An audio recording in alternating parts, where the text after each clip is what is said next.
Maupay nga adlaw, kalbayognon. Ako gihapon an iyo kaupod, manadayday, nga niya na aton pag-iistoryahan an usa nga importante nga ordinansa para sa aton mga parapangisda. Mao ini an Ordinance number 2020-21-34 nga nagtutuyo maghatag klaro nga guidelines sa registration ngan licensing sa naton fisher folk, fishing vessels, fishing gear, ngan iba pa nga fishing activities dinhi sa Calbayog. Siyempre, kaupod naton niya na ang aton Vice Mayor Rex Daguman para mas klaro naton ini masabtan. Maupay nga adlaw, Vice. Maupay man nga adlaw manadayday, nga sa aton mga permi nga namamati, ini nga ordinansa, importante good, kay ginaayos ini ang sistema sa pagrehistro ng pagkuha sa lisensya sa aton mga ingisda, base maging organisado, ngan protektado ang aton kadagatan. Sakop sini nga ordinansa, ang nga tanan nga fisher folk, era mga sakayan, gamit kan iba pa nga paraphernalia nga nag-operate sa municipal waters sa Calbayog. Tama, good Vice. Para mas simple, ini nga ordinansa nag-uupod sin pipira nga importante nga butang. Una, registration.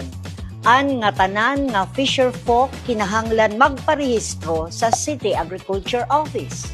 Upod na liwat an ira mga sakayan o fishing vessels ngan gamit fishing gear. Ikaduha, licensing. Dirila kay rehistro kundi kinahanglan liwat mayda lisensya antes magpangisda. Labi na kung may gamit nga pangnegosyo o dako nga operasyon. Ikatulo, pagsunod sandaan nga ordinansa.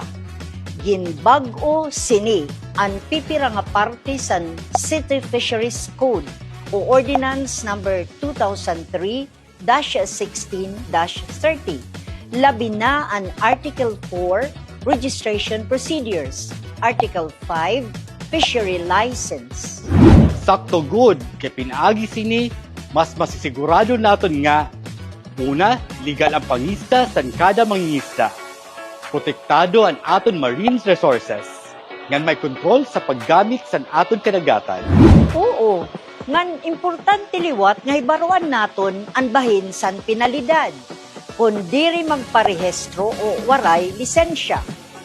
First offense, multa nga 1,000 pesos.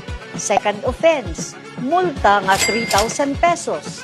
Third offense, multa nga 5,000 pesos. Mahimo pagod kuhaan lisensya ngan posible pagkapriso tikang usa ka bulan tugtog 6 ka bulan.